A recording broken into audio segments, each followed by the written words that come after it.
8-10 লাখ টাকা তো গেছে। সরকার একটা কাম টাম দিয়ে এই মাত্র আইয়া যে উঠে দিতেছে বাড়া বলো অনেক এই পেঁপে আনারস চার দোকান সিগারেট মিগারেট আমি যাবি তো মনে করেন 10-15টা দোকান ওদিকে আরো আছে ওদিকে তো ভাঙে না ওদিকে অন কি করবো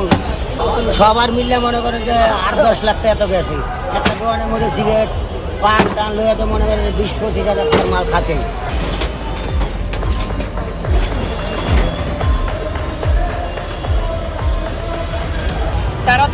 মনে করেন 10-12 হাজার টাকা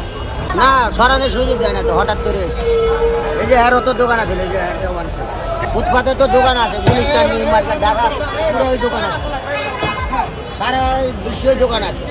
ফুটপাতে একটা দোকান করে বেটার গরিব মানুষ কাম দেয় সরকার একটা কাম টাম দিয়ে মনে করেন যে খাইব কি একটা ইয়া করে দেখ এরা মনে করেন কেউ পোলাবান পড়ালেখা করে ইয়া করে কেউ এমন আছে ভার্সিটিতেও করে এরকম হকার আমার এরা কইব না কোনো নোটিশ দেয় না কিছু দেয় না এমনি আয়া উঠে দিচ্ছে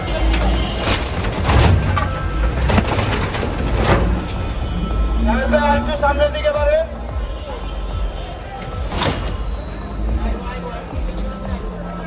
এরা টানলে সামনে দিয়ে দে না না কে ঢুকবে